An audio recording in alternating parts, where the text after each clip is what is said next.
আমরা সারা জীবন রংপুর বিভাগের মানুষদেরকে একটা নাম বলি মফিজ। ওরা মফিজ হলেও ভালো, নরম সরম, উদার আছে। আলা ভোলা গাড়িতে হরেন দেয়, ও তাকিয়ে দেখে যে হরেন কে দিচ্ছে, সাইড দেবে তো, এই কারণে ওদেরকে মফিজ বলে। কিন্তু ওরা গরিব মানুষ তো, রংপুর বিভাগের মানুষেরা। ওরা নবীজির হাদিস অনুযায়ী অন্যান্য বিভাগের চাইতে 500 বছর আগে জান্নাতে যাবে। ধনীদের চাইতে গরিবরা কত বছর আগে জান্নাতে যাবে? তোদের আর একটা সমস্যা আছে, ওটা বিড়ি বেশি খায়। আমাদের বিভাগে তৈরি হয় এটা আর খায় ওরা। আমি যেখানে ছিলাম আকিস গ্রুপে, স্যারকে বলেছিলাম যে এইটা বাদ দিন, যদিও এটা দিয়ে আপনাদের শুরুতে এটা বাদ দিয়ে অন্তত কোনো খাবার বানান। ওনারা এটা আমেরিকার কাছে বিক্রি করে দিয়েছে কত হাজার কোটি টাকায় যেন, ওইটা দিয়ে এখন খাবার বানায়। 65 রকমের খাবার আকিস গ্রুপ এখন বাংলাদেশ সহ বিশ্বে সাপ্লাই দিচ্ছে।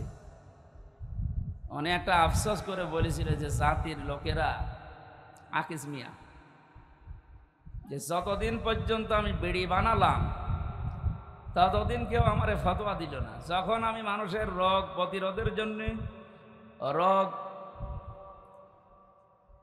পরিষ্কার করার জন্য, রোগ ভালো হওয়ার জন্য একটা হাসপাতাল বানালাম, তখন যত রকমের ফতোয়া আমার পেছনে মানুষ দিতে আরম্ভ করেছে। যাই হোক, যে রকমের বদনাম ওই সমস্ত বিভাগের আছে, ওগুলো যেন আবার খুলনা বিভাগের গায়ে না লাগে। আপনারা নিজেরা দায়িত্ব নিয়ে না আর কথা বলেন না ভাইরা। আপনি যাই করেন, দরকার এই মাহফিলের পরে আপনারা আমি 10 মিনিট সময় দেবো, মারামারি করবো, কারণ ক্যামেরা তো আর থাকবে না। আমরা একটু দেখবো কেমন পারে, কিন্তু কথা বলবেন না, কথা বলবেন না। পেছনে যারা দাঁড়িয়ে আছেন বসেন। আমরা কোরআনে প্রবেশ করছি, আর কোরআন কিভাবে মানুষের কাছে বলতে হয় এটার ধারণা আল্লাহ দিয়েছেন। আমার মন মতো বললে হবে? এটা কি মমতাজের কনসার্ট নাকি যে যা আছে সব দুলিয়ে দিলাম? কোরআনে কারীম জানাচ্ছে যে এইভাবে মানুষকে শোনাও, কিতাবুন উনজিলা ইলাইকা ফালা ইয়াকুন ফি সাদরিকা হারাজুম মিনহু লিতুনজিরা বিহি ওয়া যিকরা লিল মুমিনিন। বলেন আল্লাহু আকবার। সূরা আরাফের 2 নম্বর আয়াতে আল্লাহ বলেন, হে নবী, এই যে একটা কিতাব, এটা আপনাকে আমি দিয়েছি, এটা শুধু চুমা খাবেন আর টাকের উপরে রেখে দেবেন। এই এদিকে তাকান। কোরআনকে আল্লাহ এই জন্য আমাদেরকে দিয়েছেন যে শুধু চুমা খাবেন আর মাথার উপরে রেখে দেবেন? জবাব দেন। এটা ক্লাস চলছে, ছাত্রের মতো বলবেন, এই জন্য দিয়েছেন। আল্লাহ পাক বলেন, হারাজুম মিনহু লিতুনজিরা বিহি, এ কোরআন প্রচার করবেন, মানুষের কাছে সতর্ক করবেন এইটা দিয়ে। কিন্তু একটা বিষয়, এই যে সাদরিকা আছে, এ কোরআন প্রচার করতে গিয়ে, তাফসীর করতে গিয়ে আপনার মনের ভেতরে যেন কোনো সংকীর্ণতা কাজ না করে, দ্বিধা দ্বন্দ্ব ভয় ভীতি এগুলো আপনার কাছে যেন না আসে। কারণ কোরআন প্রচার করতে গেলে এরকম কিছু আসবে, এটা আমি আল্লাহ জানি। হারাজন শব্দের ব্যাখ্যা পেয়েছি তাফসীরে আমি 2টা। 1 নম্বরে, হে নবী, আপনি যখন কোরআন প্রচারে যাবেন, তাফসীর করে শোনাবেন, দেখবেন অনেক মানুষ এমন সামনে বসা আছে, তারা কোরআনের বক্তব্য না বোঝার কারণে মন খারাপ করবে। এ ধরনের মানুষ দেশে নেই। আল্লাহ যেটা বোঝাতে চাই, হয়তো ওর মেধা ওই রকম নেই, ওর মাথায় ওই রকম ব্রেন নেই, ও না বুঝে আন্দাজে এক ধারণা করে হয় মন খারাপ করে, না চলে যায়। 2 নম্বরে, আবহমান কাল থেকে এই পৃথিবীতে এমন এমন নিয়ম নীতি ইসলাম মনে করে মানুষ পালন করছে, যেটা আসলে ইসলামে নেই।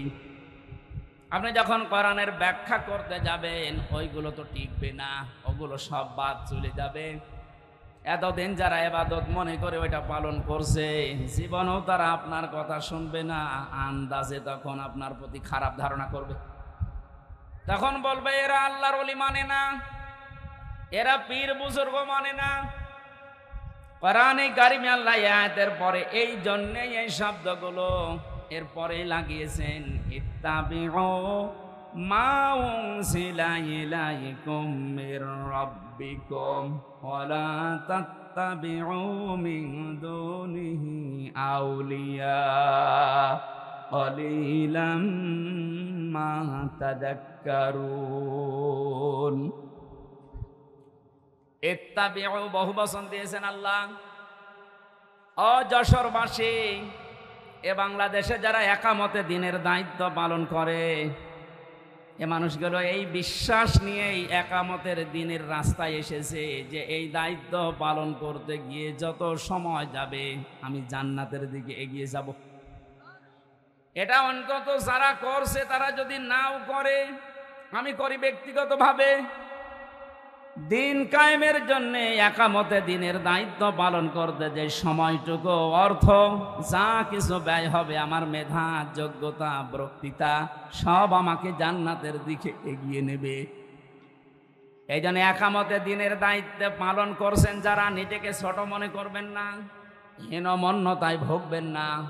আমি গ্যারান্টি দিয়ে যেতে পারি আপনাকে আল্লাহ কোনো দিন জাহান্নামে দেবে না। কারণ দিন কায়েম করার জন্য যারা চেষ্টা চালায় ওদের আর যাই করুক আল্লাহ জাহান্নামে দেবে না। এটা তো আমি বানালাম। আল্লাহ পাক বলেন, হাল আদুল্লুকুম আলা তিজারাতিন তুনজিকুম মিন আযাবিন আলীম। ওহে যারা ঈমানের দাবি করো, আমি কি এমন একটা ব্যবসার কথা বলে দেব যেটা করলে তোমাদেরকে জাহান্নামের আগুনে যাওয়া লাগবে না, যন্ত্রণাদায়ক আযাব থেকে আল্লাহ তোমাদের বাঁচিয়ে দেবে। এই ব্যবসার কথা বলতে গিয়ে আল্লাহ যে সমস্ত জিনিসের নাম দিয়েছেন তার 3 নাম্বার এইটা। এই পৃথিবীতে আল্লাহর দিন কায়েমের জন্য যারা জান আর মাল দিয়ে চেষ্টা চালায়, আল্লাহ পাক বলেন যালিকুম খায়রুল লাকুম, এইটাই ভালো কাজ। আমি আজকে 500টা ভালো কাজের ব্যাখ্যা করার জন্য বাঘারপাড়ার খাজুরাতে বসেছিলাম, কিন্তু ওদের সময় কভার করেনি। একটা মাত্র ভালো কাজের ব্যাখ্যা ওখানে দিয়েছে। আল্লাহ যে আহসান ও আমালার কথা জানিয়েছেন যে আমি ভালো কাজ তোমাদের কাছ থেকে দেখতে চাই। এ পৃথিবীতে আল্লাহর দৃষ্টিতে যত ভালো কাজ আছে তার 1 নাম্বার কাজ হচ্ছে আনাকিমুদ্দিন, দিন কায়েম করা। কোরআন এরকম 500টা আছে। এটা আমাকে জেলখানার ভেতরে বাংলাদেশের জীবন্ত শহীদ এটিএম আজহারুল ইসলাম, ওনার কাছে অনেকগুলো বই দেখেছিলাম, ফাঁসির কন্ডেম ছেলে, মাঝে মাঝে আমার কাছে পাঠিয়ে বলতো যে হামজাকে দেবে, এগুলো যেন পড়াশোনা করে বাইরে মানুষদেরকে ডেলিভারি দিতে পারে। আল্লাহর ওই বান্দাকে আল্লাহ যেন দ্রুত আমাদের ভেতরে ফিরিয়ে দেন, বলেন আমিন। তা জীবন্ত শহীদ লোকটা যে সমস্ত মিথ্যা অপবাদগুলো দিয়ে ইসলামী আন্দোলনের একামতে দিনের দায়িত্বশীল মানুষগুলোকে দুনিয়া থেকে বিদায় করে দিয়েছে, পৃথিবী এখন প্রমাণ পাচ্ছে, দেখতে পাচ্ছে এগুলো পুরাটাই প্রতিহিংসার ফসল। এটাও তো বানালাম নাকি? শহীদ মীর কাশেম আলী, শহীদ আব্দুল কাদের মোল্লা রহমতুল্লাহ আলাইহে, গত কয়েকদিন আমি গিয়েছিলাম ফরিদপুরের মোল্লা সাহেবের কবরে। আমি ছোট থেকে বড় পর্যন্ত যতগুলো মানুষের সাথে গ্রামে মিশেছি, প্রত্যেকটা মানুষ বলছে না যাকে ফাঁসি দেওয়া হয়েছে এটা ওই কসাই কাদের না, ইনি আব্দুল কাদের মোল্লা। গোলাম মাওলা রনি সাহেব ওনার সাথে জেলে ছিলেন। রনি সাহেব এসে পৃথিবীর মানুষকে জানিয়েছে, মোল্লা ভাই আমাকে জানিয়েছে, রনি বাইরে যদি যেতে পারো, আমি তো আর যেতে পারলাম না, পৃথিবীর মানুষকে জানিয়ে দিও আমি কিন্তু কসাই কাদের না, আমি আব্দুল কাদের মোল্লা। যে অভিযোগে আমাকে অভিযুক্ত করে দুনিয়া থেকে ওরা বিদায় দিচ্ছে, আল্লাহর কসম আমি এই দোষে দোষী না। উনি কেন বলবে? আমি নিজেও তো বলছি। আমাদের 3টা বছর জেলে রেখেছিল, কয়েকদিন আগে আমার এই মামলা পুরা ওরা ঢিসমিস করে দিয়েছে, একেবারে বেকসুর খালাস দিয়েছে। তাহলে আদালত থেকে প্রমাণ পেয়েছে যে আমি নির্দোষ, আমার কোনো দোষ নেই। কথা বলে না কেন? এই যে মোবাইলটাও 3 বছর পরে ফেরত দিল, তন্ন তন্ন করে খুঁজেছে। এটা গ্রামের বাড়ি থেকে শুরু করে একেবারে যেখানে থাকি, আমি আকিস গ্রুপে ছিলাম, প্রত্যেকটা জায়গা চুল চেরা বিশ্লেষণ করে এই 3টা বছরের পর মাত্র 5-6 দিন আগে আমাকে আদালত বলেছে আপনি মুক্ত, কোনো দোষ আপনার পেলাম না। আমি আদালতে মনে হয় বলতে গেলাম যে আমার নিয়ে আদালত, এই 3টা বছর তো আপনার কাছে আমার মামলা ছিল, এতদিন পর্যন্ত তো বললেন না যে না এ মামলার কোনো মাল ম্যাটারেস নেই, কি দেখে বিচার করব, এখন বলছেন কেন? উনি এটাই বলতো যে হুজুর কিচ্ছু করার নেই, আমার হাত বাঁধা। কি বাধা বলেন বলেন? এদেশের 1628টা চেয়ার আছে, এই চেয়ার না, 1628টা চেয়ারের 1627টা চেয়ারে হাত বাঁধা ছিল, শুধু একটা চেয়ারের হাত খোলা ছিল। যারা এই কাজ করেছেন আমরা এখন আহ্বান জানাবো, বাংলাদেশ যেহেতু দ্বিতীয়বার স্বাধীন হয়েছে, 1700-র উপরে জীবন দিয়েছে ছাত্র আর ছাত্রীরা, সুতরাং এই স্বাধীন দেশে আমরা আর কারো হাত বাঁধা দেখতে চাই না। এদেশে যত হাত বাঁধা আছে সব যেন আমার এই বিচারপতির মতো খুলে যায়। প্রত্যেকেই যদি স্বাধীনভাবে হাত খোলা কাজ করতে পারে, 1,10,000-এর উপরে এখন মামলার আসামি জেলখানায় আছে।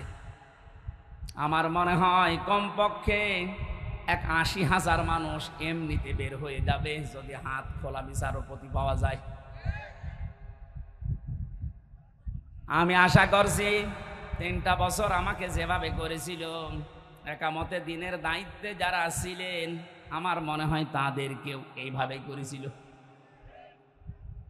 জালেমদের হাতে ক্ষমতা, চেয়ার, আইন আর কানুন বানানোর ক্ষমতা থাকার কারণে ওরা মন মতো যা ছিল তাই করেছে। আমারটা যেমন বেকসুর খালাস পেয়েছি, আল্লাহর কসম, যেগুলো মারা গেল, শহীদ হয়ে গেল, এ মানুষগুলো জীবিত থাকলে কেউ বেকসুর খালাস পেয়েছে। তো কোরআনের পাখি শহীদ আল্লামা দেলাওয়ার হোসেন সাইদি রহমতুল্লাহ আলাইহি, অনেকে বলছে উনি মারা গেছে। কে বলেছে মারা গেছে? ওনাকে মেরে ফেলা হয়েছে। ওনাকে মেরে ফেলা হয়েছে, এর বাস্তব প্রমাণই ওনার হাসিটা। কথা বলেন।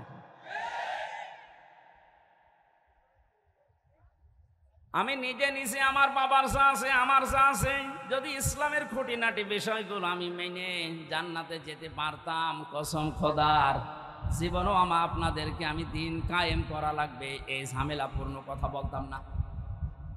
এটা যে কত বড় যন্ত্রণা! আল্লাহ যেহেতু ইত্তাবিউ দিয়েছেন যে সবাই মিলে অনুসরণ করো, সবাই মিলে ইত্তেবা করো, একজন করলে হবে না, এই জন্যই তো আমরা সবাইকে নিয়ে অনুসরণ করতে চাই। সুখবর একটা আছে, বাংলাদেশে ইসলামী দল যতগুলো আছে প্রকাশ্য শিরিক এবং বেদাত যারা করে এরা বাদ দিয়ে অন্তত আল্লাহ একজন আছে, কেবলাকে কেবলা বলে মানে, এইরকম কিছু নিয়ম নীতিতে যারা কাউকে শরিক করে না, কাউকে বিশ্বাস করে না আল্লাহ বাদে, এ মানুষগুলো দেখলাম আজকে সব এক হওয়ার জন্য ঐক্যবদ্ধ হচ্ছে। জালেমরা তো পালিয়েছে, মুনাফিক যারা এদের গায়ে অনেকের এখন আগুন লেগে গেছে, কারণ এরা চিন্তা করছে এভাবে যদি সব এক হয়ে যায়, আমরা 5 তারিখের পর থেকে যেভাবে শুরু করেছিলাম এই কাজও বন্ধ হয়ে যাবে। ওরা বুঝে ফেলেছে, এজন্য আশা করছি যেভাবে এগিয়ে যাচ্ছে সবাই মিলে অনুসরণ করার জন্যে ধর্ম বিষয়ক উপদেষ্টা যিনি আছে ডক্টর আফামা খালিদ হোসেন, আল্লাহ তার হায়াতে তাজ্জেবা সিহাতে কল্লিয়া বাড়িয়ে দেন, বলেন আমিন। ডক্টর চেষ্টা এবং ইখলাস যা দেখতে পাচ্ছি, আশা করছি ইসলামের সূর্যর সামনে আমরা এদেশে দেখতে পাবো ইনশাআল্লাহ। এই জন্য যারা আছি আমরা ছোটখাটো বিষয় নিয়ে মত পার্থক্য বাদ দেওয়া লাগবে। একটা হোস্টেলে 100 জন খাবার খায়, সকালের নাস্তা কলার পাউরুটি। 20 জন হোস্টেল ম্যানেজারকে আহ্বান জানিয়েছে যে স্যার এইটা যেন ঠিক থাকে। 80 জন বলছে না, এটা আমরা আর খাবো না, নতুন মেনু আমাদেরকে দেন। কিছু কিছু ছেলেরা বলছে আমাদেরকে খিচুড়ি দেওয়া লাগবে সকালে, কেউ কেউ বলছে আমাদেরকে চিড়া দেওয়া লাগবে, কেউ কেউ বলছে আমাদেরকে রোল দেওয়া লাগবে। আর ওই যে 20 জন ওরা বলছে যা আছে ওইটাই আমরা চাই, কলা পাউরুটি। ম্যানেজার বলছে এভাবে হবে না, ভোট দেওয়া লাগবে। আমি তো একবারে পাল্টিয়ে দিতে পারি না। ভোট দেওয়ার পরে দেখা গেল ওই যে আগের যে 20 জন আছে কলা আর পাউরুটি ওটা ঠিকই আছে। চিড়া যারা চেয়েছিল তারা 18 জন হয়েছে, যারা খিচুড়ি চেয়েছে তারা 17 জন, যারা রোল চেয়েছে তারাও 15 জন। এভাবে ভাগ ভাগ করতে করতে 20 পর্যন্ত আর যায়নি। আগে যা ছিল ওইটাই কায়েম হয়ে আছে। কি বসালাম বলেন তো? এদেশে 20 জন মাত্র এখন আগের যে সিস্টেমগুলো ছিল ওইটাই চালু রাখতে চাচ্ছে, কিন্তু আমরা এখন 80 জন পাল্টিয়ে গেছি। এই কথা বলছেন? আমরা এই 80 জন মিলে এখন যদি এই ছোটখাটো বিষয় নিয়ে মত পার্থক্য করি, কিয়ামতের আগে আমরা 20-এর উপরে যেতে পারবো না।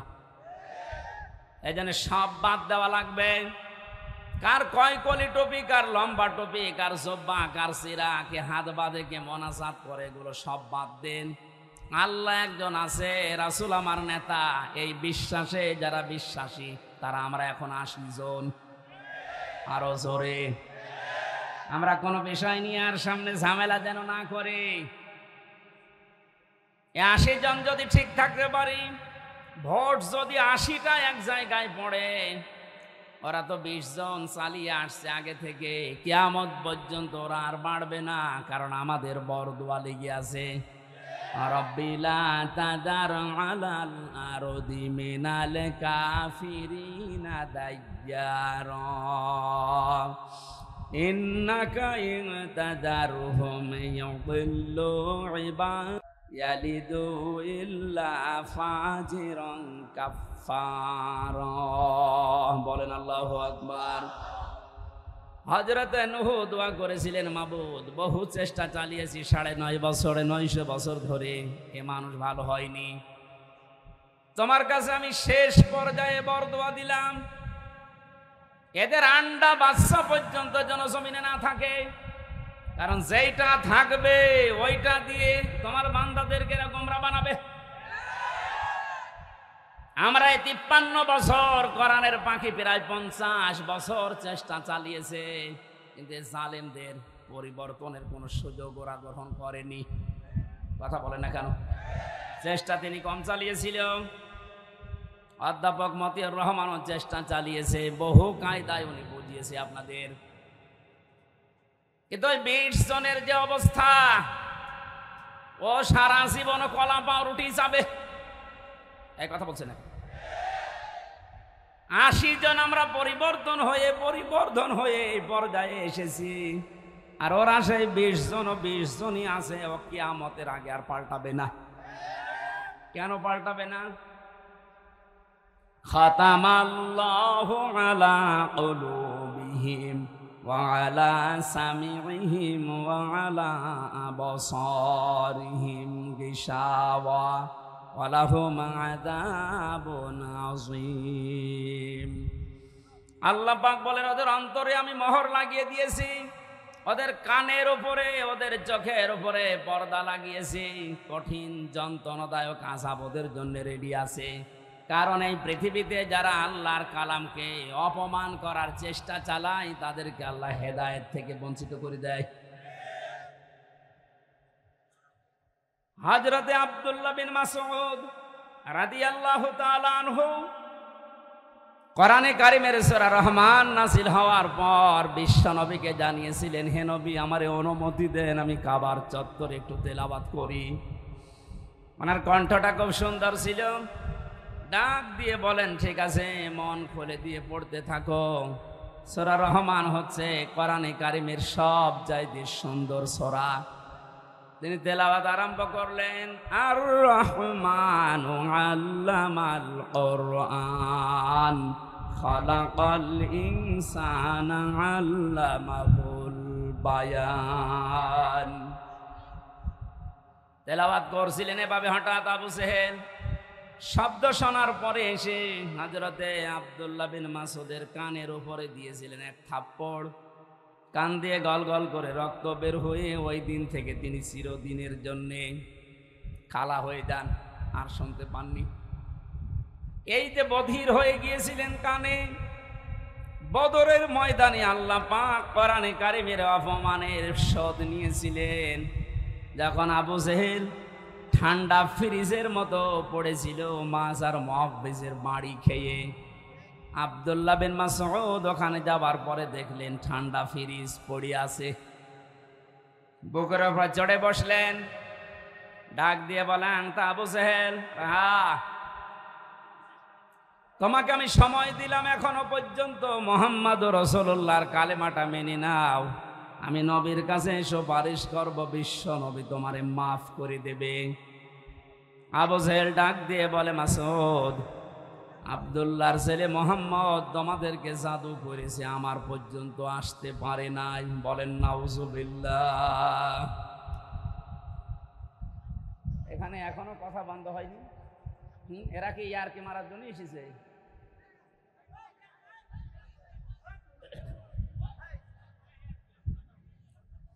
আমার ভাইরা, হযরত আব্দুল্লাহ বিন মাসউদ দৌড় দিলেন নবীজির রওজার কাছে।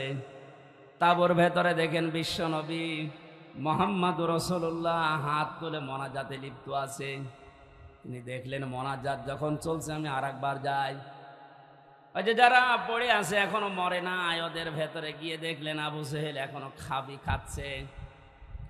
ডাক দিয়ে বলে, তোরে সময় দিয়েছিলাম, আরেকবার দিলাম, বল। ও আবার একই কথা জানিয়েছে। তিনি আরেকবার ঘোড়া দিয়ে এসে বললেন, বল। এবার আরেকটু বাড়িয়ে বলেছে, আব্দুল্লাহর পোলা মুহাম্মদ তোমাদেরকে জাদু করেছে, আমার পর্যন্ত আসতে পারে নাই, পরে আমি এখনো যদি পাই এখনো টুকরা টুকরা করব। হযরত ইবনে মাসউদ বললেন, না, এতক্ষণ তোরে সময় দিয়েছিলাম, আমি আর সময় দিলাম না। তুই যখন মুহাম্মদুর রাসূলুল্লাহর উপরে এই দাবি তুললি, তোরে আমি শেষ করে দেব।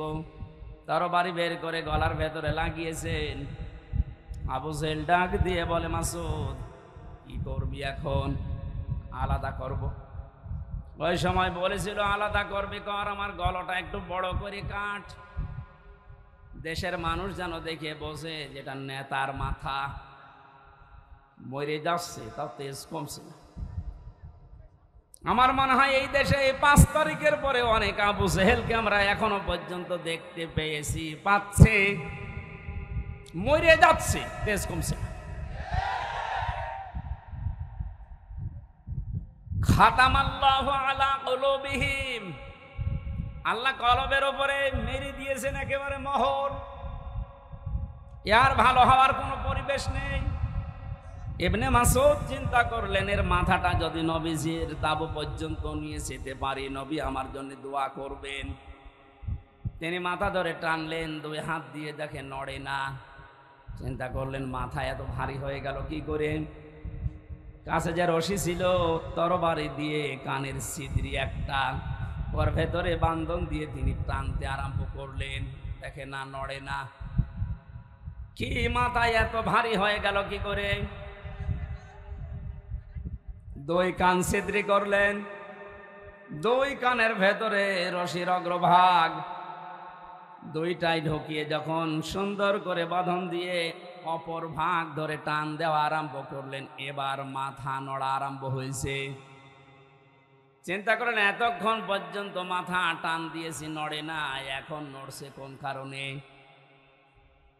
আল্লাহ রাব্বুল আলামিন বোঝাতে চেয়েছে, মাসউদ, আমার কোরআন কাবার সামনে তেলাওয়াত করার কারণে এই লোকটা তোর কানের ওপরে থাপ্পড় দিয়ে একটা কান নষ্ট করে দিয়েছিল।